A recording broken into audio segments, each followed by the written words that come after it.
안녕하세요. 이제 저랑 그 전산회계 2급 이제 한 권으로 끝나는 전산회계를 이제 같이 해야 되는데요. 아마 이 책 공부하시는 분들이 뭐 당연히 이제 자격증을 취득하기 위해서 공부하시는 경우가 뭐 다 대부분이시겠죠. 근데 뭐 일단은 시험 잠깐 설명을 드리면 시험 자체가 뭐 그렇게 난이도가 높게 나오거나 그런 건 아니라고 보고 아마 대부분 아실 건데요. 이렇게 돼 있죠. 지금 세무 1급, 그다음에 2급, 그다음에 회계 1급, 회계 2급 이렇게 돼 있어서 위로 올라갈수록 좀 시험 난이도가 어려워지는데 제가 볼 때는 어느 정도 좀 노력을 하시면 요 전산 세무 2급까지는 좀 무난하다는 표현은 좀 그렇지만 어느 정도 취득을 하시지 않을까라는 생각은 드는데 전산 세무 1급은 좀 뭐 법인세 서식이라든지 여러 가지 좀 조금 신경을 많이 쓰셔야 돼요. 그래서 좀 어렵기 때문에 거기는 또 시험 보시는 분들이 그렇게 많지는 않습니다. 왜냐하면 전산세무 2급하고 전산세무 1급의 그 난이도 차이가 많이 나는데 그에 비한 메리트는 제가 볼 때는 그렇게 많냐라고 물으면 뭐 많지 않지 않나라는 생각이 들어서 일단은 제가 볼 때 다시 한번 설명드리면 전산세무 2급까지는 좀 신경을 좀 쓰시면 무난하게 되지 않을까라는 말씀을 감히 드리고요. 이제 우리가 볼 게 이제 결국 전산회계 2급인데 전산회계 2급은 책 구성이 보시면 다 회계죠. 예, 뭐 세법이 나오거나 또는 뭐 원가가 나오거나 이런 게 아니기 때문에 좀 마음 편하게 생각하시면 될 것 같고요. 더군다나 말이 꼬이네 오랜만에 하니까. 네. 근데 일단은 저랑 같이 이제 하시는 분들이 대부분 뭐 학교에서 배우셨던 분들도 있겠지만 처음 공부하시는 분들 굉장히 많거든요. 보통 제 경험상 보면 전산회계 1급하고 전산회계 2급은 아마 그 회계라는 단어도 들어보지 못하신 분들도 일단은 보시는 것 같아요. 근데 전 이 책을 동영상을 듣지 않아도 혼자 좀 독학했으면 좋겠다라는 마음에서 이제 썼는데 물론 좀 부족하긴 합니다. 이게 말로 풀어 쓰는 거를 말로 설명하는 거를 글로 쓰다 보니까 좀 그런 한계는 있는데 가능하면 좀 그렇게 썼고요. 그걸로 좀 부족하신 분들이 이제 저랑 동영상으로 같이 할 건데 마음 편하게 하시고 같이 하다 보면 뭐 자연스럽게 좀 숙지가 되지 않을까, 익숙해지지 않을까라는 생각은 들고요. 일단은 저는 이재현이라고 하고요. 늦게 말씀을 드려요. 이제 세무업계에 들어온 지가 이제 거의 한 10년이 됐고요. 이제 한 개업 세무사로 한 8년 정도 됐습니다.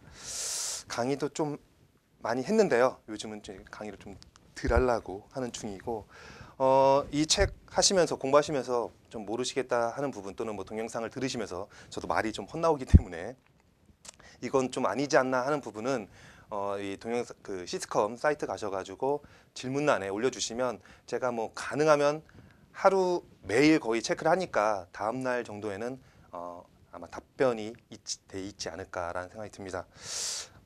뭐 간단하고 유치한 것도 괜찮습니다. 아무거나 다 여쭤보셔도 돼요. 다 말씀을 드릴게요. 자, 그렇게 되고요. 일단은 이 공부 요령에 대해서 잠깐만 설명을 드리죠. 첫 시간이니까. 잠시만요.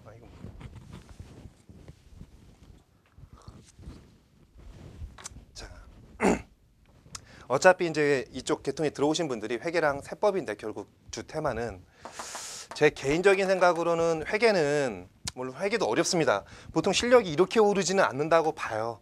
뭐 항상 저도 강의할 때 항상 말씀을 드리는데 실력은 보통 이런 식으로 이제 계단식으로 오르는데 그 이유가 이 회계는 부분 물론 암기하는 부분도 많고 여러 가지 부분이 많은데 일단 이해가 안 되면 암기하는 부분이 워낙 많다 보니까 이해가 안 되면 사실 그게 이 얘기인지 저 얘기인지 책 한 번을 들여다봐도 잘 이해가 안 되거든요. 그러다 보면 굉장히 좌절하고 막 그런 경우도 많은데 저도 물론 그렇게 했습니다. 저도 화공과 출신이라 굉장히 좀 어려워했는데 지나가 보면 사실 뭐 별건 없거든요. 근데 일단은 공부 이 양에 따라서 느는 그 실력은 계단식이라고 생각하시면 돼요. 아무리 봐도 안 늘다가 뭐 우리 수험계 뭐 CPA나 또는 뭐 세무사나 회계사 이런 수험계에서는 적어도 3회 도근해야 되지 않냐 이런 책 한 3회독은 해야지만 비로소 이제 좀 공부할 만하다 이런 말을 이제 많이 하는데 이것도 마찬가지라고 봐요. 진짜 막말해서 3회독 한번 보시면 이 3회독이라는 게 정독을 해서 3회독은 아니거든요. 그냥 소설책처럼 읽으면서 왜? 이제 저는 이제 실무서 보면 뭐 실무서 저희 쪽 보는 거 뭐 법인세법 이런 거는 2,000페이지도 있고 뭐 3,000페이지도 있고 막 이런데 이거 같은 경우는 해봤자 뭐야 이거 한 400페이지가 안 된단 말이죠. 그럼 쉽게 얘기하면 400페이지를 공부하는데 하루에 50페이지를 본다. 8일이 걸리죠. 예. 근데 하루에 50페이지를 볼 수 있냐? 쉽진 않다는 얘기죠. 그러면 뭐 10페이지다. 그러면 5, 8에 40, 40이 걸린다는 얘기죠. 그럼 40일이 걸렸을 때 첫날, 40일 후에 첫날 봤던 게 기억이 날 것이냐? 굉장히 좀 퀘스천 마크입니다. 그렇기 때문에 이런 이 회계 쪽 또는 세법 쪽 공부하실 거 더더욱 마찬가지. 일단 뼈대를 세우는데 중점을 두신다. 그 얘기는 처음부터 끝까지 한번 끝을 봐보는 거예요. 이게 내가 대부분 이 회계나 세법 마찬가지입니다. 읽어보시면 이해가 안 되시는 부분이 조금은 있겠지만 거의 대부분은 이해가 되실 겁니다. 그러다 보니까 일단은 이해가 되면 되는 대로 안 되면 안 되는 대로 쭉 가시는 거예요. 그래서 한 권을 다 보시되 가능하면 빨리 보시는 스타일로. 그래서 뭐 8일이면 8일 이 안 되는 부분이 있더라도 그런 다음에 한 번 더 보고 그런 다음에 한 번 더 보면 한 달이면 대충 3회독이 된다는 얘기죠. 그러면 어떤 효과가 나오냐? 우리가 흔히 말하는 뼈대 이렇게 쓰는 게 맞나요? 왜 이래? 뼈대.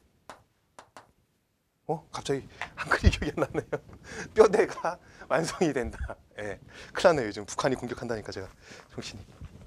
그래서 30일 정도 이렇게 3회독을 하시면 뼈대가 완성이 돼요. 그림을 할 수밖에 없죠.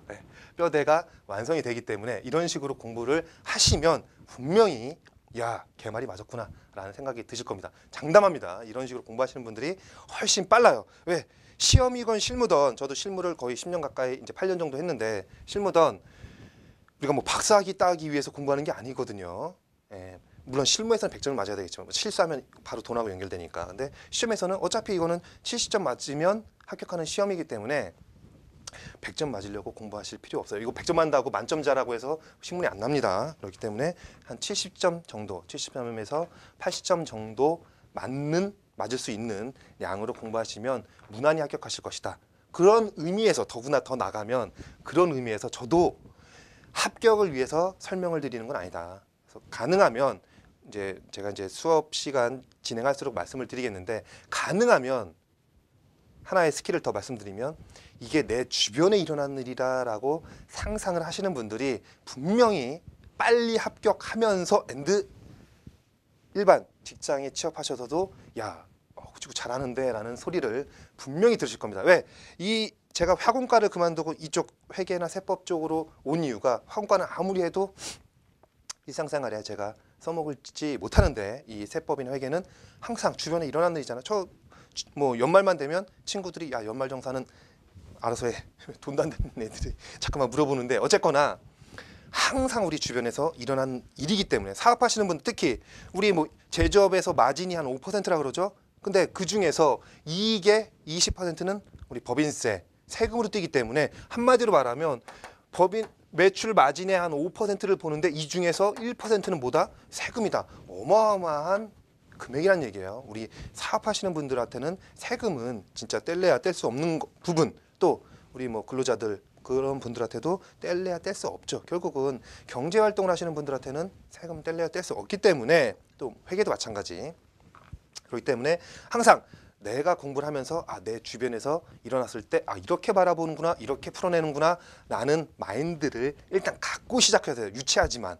그래서 저도 수업 시간에 그렇게 자주 설명을 드릴 거고 저도 이런 건 실무에서 이렇게 적용하더라 라는 말씀을 계속 많이 드릴 겁니다. 그게 시험을 합격하기 위한 목적이기도 하지만 결국 이 시험 또는 지금 공부하시는 분들은 실무에 나가실 거고 실무에 나가서는 시험만 얘기하는 건 아니잖아요. 항상 우리 주변의 그 상황하고 엮어서 상상하시는 습관을 들이셔야 됩니다.